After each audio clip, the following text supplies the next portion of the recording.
How many people have you punched in the face?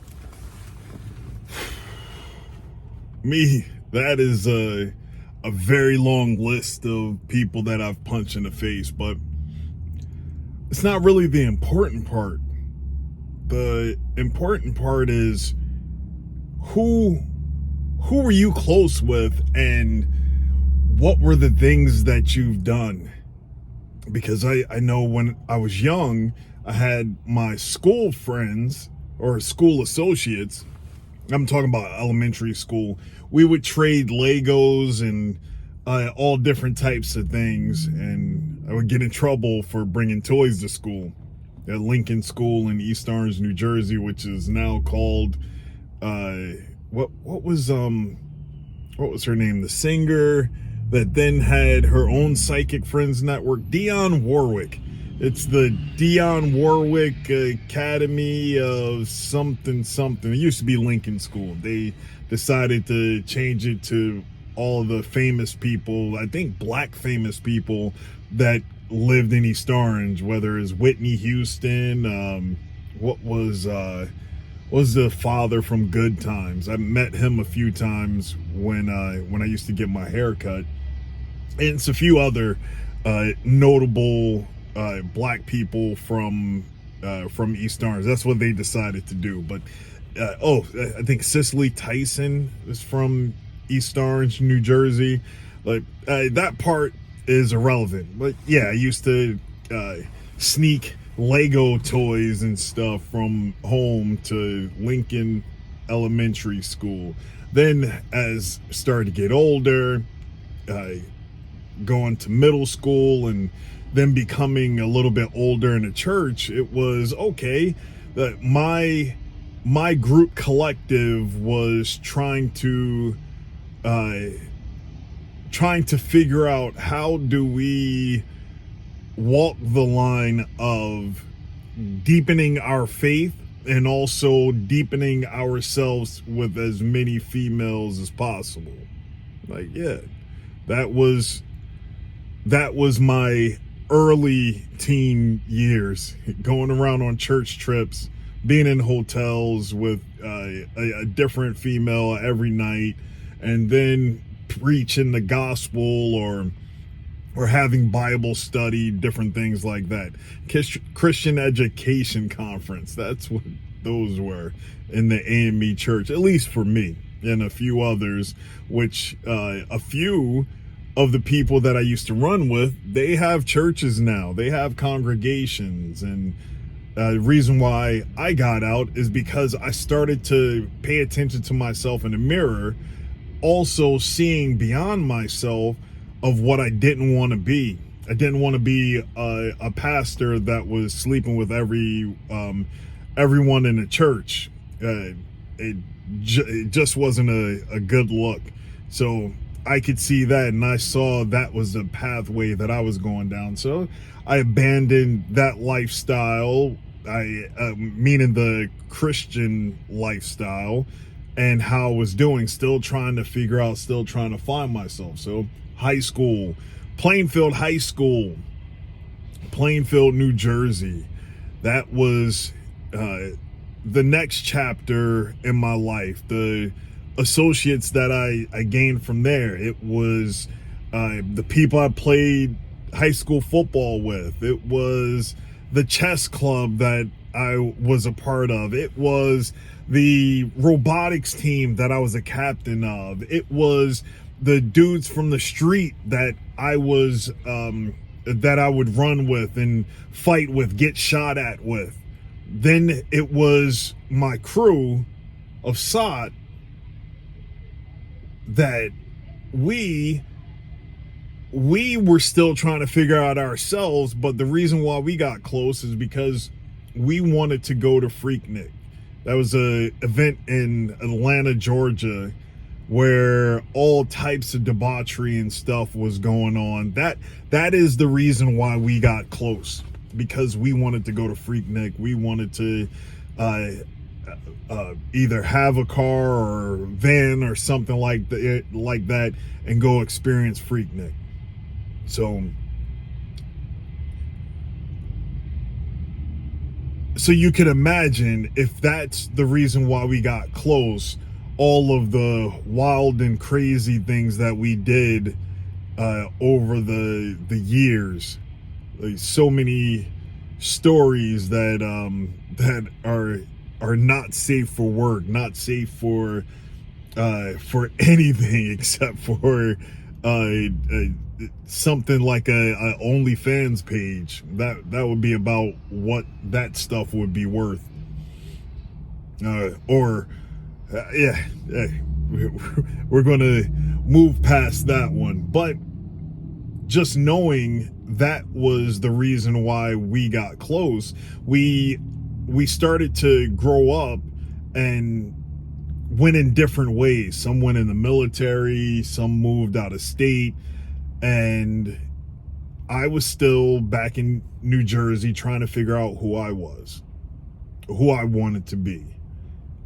So those friendships became phone conversations, and then from phone conversations to social media messaging from time to time, and then there was no closeness anymore. So all of those relationships started to fail and fall away. Now, overlapping that, there was the nightlife, the club scene, all of that. Like as that group of people were fading away. Now, I wasn't a club head. I'm not really the type that likes to go and party and everything, but I'm big, I'm stern, I can fight. Well, at that time, I could fight, but I didn't know how to fight because I was nowhere near a professional, nor did I even know about MMA or jiu-jitsu, boxing or kickboxing. Well, I knew about boxing, but I never trained any of that stuff. I could throw a punch or two or grab someone. And I started to be a part of the nightlife, but as a bouncer. I was a protector. So everyone that I hung out around were bouncers. So that's what we did. We would go from club to club, strip club, nightclub, this place, that place, working all throughout New Jersey, down the shore, Seaside Heights, even a few times in New York City. Then from there, went into bodyguard work. But those times became fleeting as well, because I wasn't the type that would want to go hang out or anything like that. I did finally another overlapping place in there was I was playing semi-pro football, and I was hanging out with the people that I played football with. Football, the sport, not football, my son, but his mom came into my life around this time. So I'm hanging out with them, trying to make ends meet financially. And it's not even hanging out. It's like, that's just the people that I would talk to on a daily basis because we had a common goal. And those times and those people, they fell to the wayside as I went into the fight world. So for 20 years of my life, the people that I was closest to, outside of relationships and family members, I would punch in the face on a almost daily basis, or try and figure out how to best injure them. 20 years of doing that, of that type of training, of constant grinding and grueling, agonizing conditioning, boxing, kickboxing, just trying to get better, trying to better all of ourselves, better each other.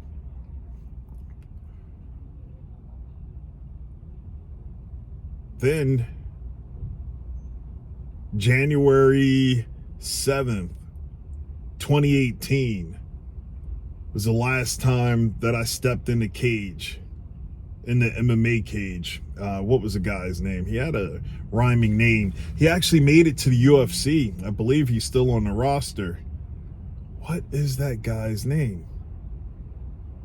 I can't think of it.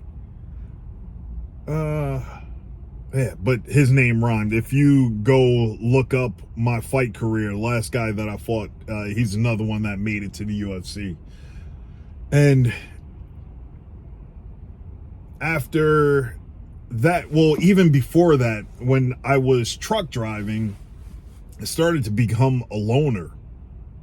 There was me going to punch people in the face on a daily basis. It started to become a weekly basis, and or I'm teaching more, and the people that are on my level that I was close with, we would see each other when we would see each other. Like Tom, he was down in Maryland, training and teaching down there. So it was just me trying to figure out what is the next step for me. Is my fight career over? Am I going to open up my own school? Trying to figure out where I'm going. At this time, I still haven't turned back to the Father to ask him what I was so afraid of when I was a teenager, when I would ask him, what is my purpose? What am I supposed to be doing? What are my goals? Where do you want me? Where are you sending me to next? Who do you want me to help? But in that alone time, truck driving, the Father started to put people in place that were guiding me to where I needed to be. I needed to be around people that honor the Father and the blessings that he put in front of us. So the Father had people reach out to me. Well, actually, it was a mutual thing, but there was something that clicked where I had already told my wife, like, we don't need to be here in New Jersey. We need to find a way out, a place out, so that we can figure out our life path, because New Jersey isn't it. It's not affordable. It's not sustainable. It is not the place that you want to raise children in. So we got rid of everything in our house that we were renting and said, you know what? We're going to give it a go. We're going to live in a van, this van right here, and on the semi truck, and try and figure out where we're going to go, what we're going to do. Then we got the invite to come out to Sukkot. Now, this was after we already started keeping Torah. We were honoring the Sabbath. We changed our diets. We started reading the Word more. So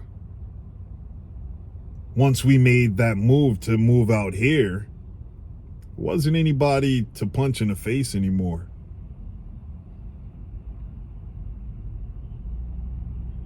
I miss that. I miss that part of training. I miss that part of pushing myself. I'm trying to build something out here so that I can build up people out here that can get to that level. Because a lot of people that have tried have realized, oh, this is hard.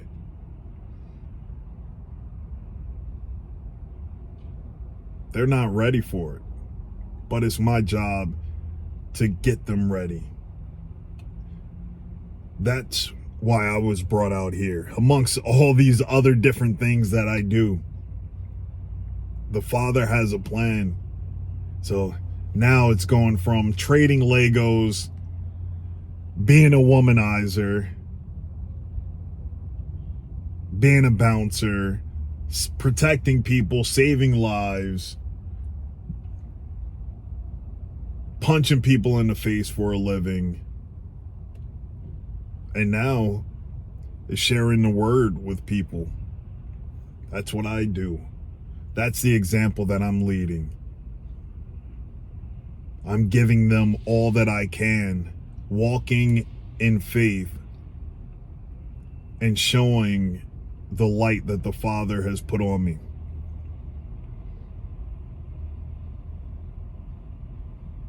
I'm hoping that everyone gets an opportunity like I was given to figure out what the Father wants you for. Count your blessings. Shalom.